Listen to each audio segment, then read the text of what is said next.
Hi friends, I'm doctor Swapna Chekkuri from Hyderabad women and fertility centre. So ఇవాళ ఏంటంటే మనము infantile uterus గురించి తెలుసుకుందాం. అంటే చాలా మందికి ఇది ఒక డౌట్ అడుగుతూ ఉంటారు. అంటే గర్భసంచి చిన్నగా ఉంది అన్నారు, పిల్లలు పుడతారు, అసలు ప్రెగ్నెన్సీ అవుతుందా అనేది డౌట్స్ ఉంటాయి. అవి ఇవాళ మనం క్లియర్ చేసుకోబోతున్నాం.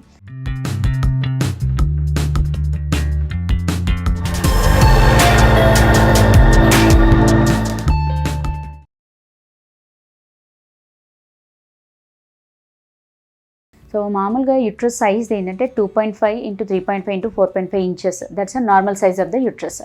అండ్ యూట్రస్ షేప్ కూడా మనకు pear shaped, reverse pear shaped అనేది that's a normal shape of the uterus.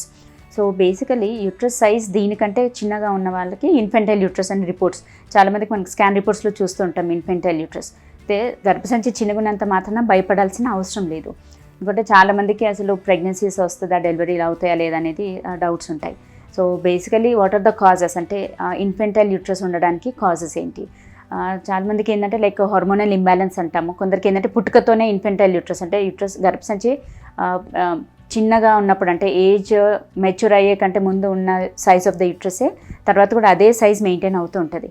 So యూజువల్గా ఏంటంటే మనకు బాడీలో hormonal imbalance, especially oestrogen progesterone hormones తక్కువగా ఉన్నప్పుడు ఇన్ఫెంటైల్ యూట్రస్ ఎక్స్పెక్ట్ చేస్తాం. కొందరికి ఏంటంటే బై బర్త్ యూనికార్నియేట్ యూట్రస్ ఉంటుంది. అంటే యూట్రస్ కంప్లీట్గా ఫామ్ అవ్వకుండా డెవలప్మెంటల్ డిఫెక్ట్స్ అన్నట్టు, అంటే ఒక సగభాగం మాత్రమే డెవలప్ అయ్యి ఆగిపోతుంది.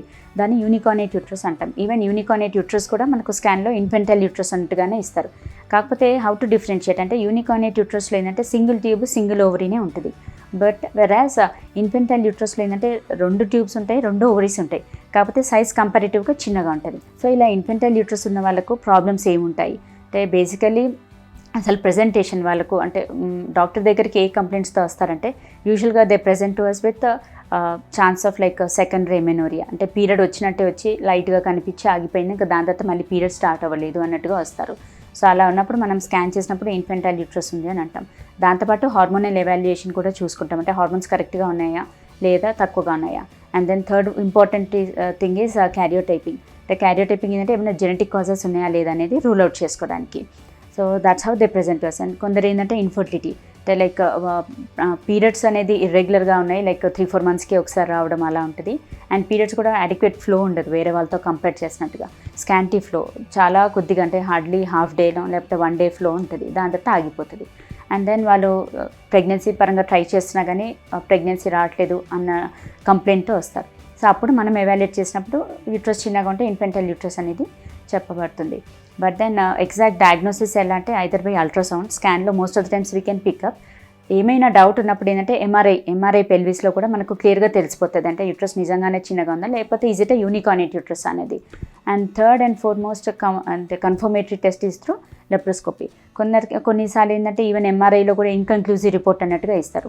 అప్పుడు డబుల్ కన్ఫర్మేషన్ కోసం లాప్రోస్కోపీ అడ్వైస్ చేస్తాం. అంటే ఇన్ఫెంటైల్ యూట్రస్తో పాటుగా వేరే ఏదైనా అసోసియేటెడ్ అనామలీస్ ఉన్నాయా, రీనల్ అనామలీస్ ఏమైనా ఉన్నాయా అనేది కూడా రూల్ అవుట్ చేసుకుంటాం. So this is how the confirmation is done. And then భయపడాల్సిన అవసరం లేదు. ఇన్ఫెంటైల్ యూట్రస్ ఉన్నా కానీ ప్రెగ్నెన్సీ ఛాన్సెస్ ఉంటాయి, ప్రొవైడెడ్ వాళ్ళ హార్మోన్స్ అన్నీ నార్మల్గా ఉన్నాయంటే అప్పుడు స్టిమ్యులేషన్ స్టార్ట్ చేసి ప్రెగ్నెన్సీ డెఫినెట్గా వస్తుంది. అంటే రాదు అనేది అయితే ఏం లేదు. బట్ కొందరికి ఏంటంటే ట్రీట్మెంట్ అవసరం పడవచ్చు.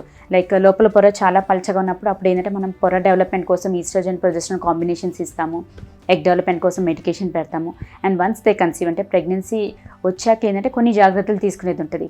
బికాజ్ వీళ్ళకు గర్భసంచి సైజ్ యాసెట్ చిన్నగా ఉంటుంది కాబట్టి వాళ్ళకి ఛాన్సెస్ ఆఫ్ ప్రీటర్మ్ డెలివరీస్, అంటే 9 నెలలు మోయలేకపోవడము, తొందరగా డెలివరీస్ అయిపోవడము, లేదు బేబీకి మాల్ పొజిషన్స్ అంటే హెడ్ కింది కాకుండా బ్రీచ్ ప్రెజెంటేషన్స్ మోర్ కామన్, అంటే బేబీ ఎదురుకాలతో ఉండడం అనేది కామన్. ప్లస్ ప్లాసెంటా కూడా అబ్రప్షన్ ప్లాసెంటా లేకపోతే ప్లాసెంటా ప్రీవియా మాయ కూడా కిందికి ఉండే ఛాన్సెస్ ఇవన్నీ ఎక్కువగా ఉంటాయి వీళ్ళలో. సో తగు జాగ్రత్తలు తీసుకోవడం బెటర్ ఆప్షన్. సో గర్భసంచి చిన్నగున్నంత మాత్రాన భయపడాల్సిన అవసరం లేదు.